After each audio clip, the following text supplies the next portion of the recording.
Assalamualaikum warahmatullahi wabarakatuh. Selamat pagi semuanya. Balik lagi dengan Pak Rizal hari ini untuk mengikuti kegiatan belajar online bersama Pak Rizal bagi siswa kelas 9 untuk pelajaran MTK. Oke, jangan lupa apa yang Bapak sampaikan pada pertemuan kali ini kamu catat di buku catatanmu. Baiklah, langsung saja kita mulai untuk materi yang pertama. Pada hari ini kita memasuki bab baru anak-anak Bapak. Hari ini kita akan belajar mengenai kesebangunan dan kekongruenan.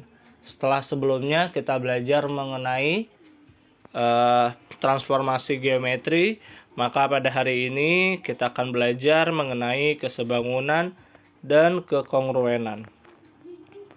Oke, kita masuk ke materi yang awal mengenai kesebangunan pada bangun datar. Oke. Jadi anak-anak, dua buah bangun dapat dikatakan sebangun apabila memenuhi dua buah syarat. Panjang sisi-sisi yang bersesuaian pada bangun-bangun tersebut memiliki perbandingan yang senilai.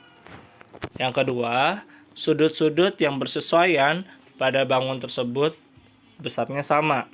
Nah, contoh bangun-bangun yang sebangun adalah biasanya foto, model, peta, gambar berskala, dan lain sebagainya.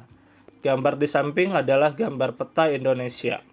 Nah, gambar ini merupakan salah satu contoh penerapan konsep kesebangunan dalam kehidupan sehari-hari.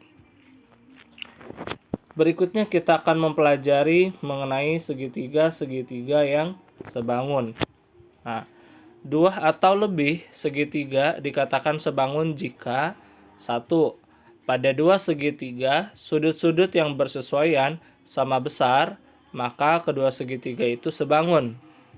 Atau yang kedua, pada dua segitiga, perbandingan sisi-sisi yang bersesuaian senilai, maka kedua segitiga tersebut juga sebangun. Oke. Kita perhatikan gambar kesebangunan pada segitiga di samping ini, ya. Di sini sudut A nilainya sama dengan sudut P, sudut B sama dengan sudut Q, dan sudut C nilainya sama dengan sudut R. Maka dia akan berlaku sisi AB berbanding sisi PQ nilainya sama dengan BC per QR sebanding dengan AC per PR. Seperti itu ya. Oke, lanjut lagi yang kedua. Kita perhatikan lagi gambar segitiga yang berbeda. Bagaimana kalau gambarnya seperti ini? Segitiganya yang besar adalah segitiga ABC dan segitiga yang kecilnya adalah segitiga ADE. Mereka saling bertumpukan. Nah, di sini ada sebuah lambang yang seperti ini. Itu disebut dengan lambang sebangun ya. Jadi, kalau gambar segitiga ABC dan segitiga ADE, dia nanti akan berlaku AE per AB sama dengan AD per AC sama dengan DE per BC. Nah, lambang ini ya, lambang ini yang Bapak lingkari merah itu disebut sebagai lambang sebangun, seperti tanda sama dengan tapi dia bergoyang-goyang, bergelombang. Nah, berikutnya di gambar yang kedua. Nah, sudut ABC dan sudut CDE saling berpelurus. Berarti segitiga ABC itu sebangun dengan segitiga ADE. Dia nanti akan berlaku AD per AB sama dengan AE per AC sama dengan DE per BC. Berikutnya gambar yang ketiga. Nah, pada gambar segitiga ini, segitiga ABC sebangun dengan segitiga CDE. Maka nanti akan berlaku AB per DE sebanding dengan AC per CE sama dengan BC per CD. Terakhir gambar yang keempat. Nah, ada segitiga ABC, segitiga ABD, dan segitiga BCD. Tiga segitiga tersebut adalah segitiga yang sebangun. Maka nanti akan berlaku sebuah hubungan. Nah, ini yang wajib kamu catat. AB pangkat 2 nilainya sama dengan AC kali AD. BC pangkat 2 nilainya sama dengan AC kali CD. Dan terakhir, BD pangkat 2 nilainya sama dengan AD dikali dengan CD. Oke. Seperti itu ya. Kita lanjut pada materi yang berikutnya. Kalau tadi kita belajar mengenai kesebangunan, berikutnya kita akan belajar mengenai kongruenan.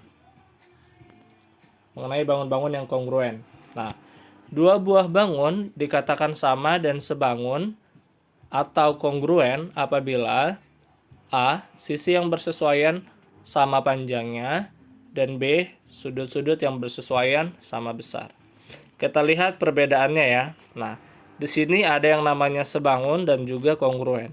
Kalau sebangun itu ukurannya berbeda.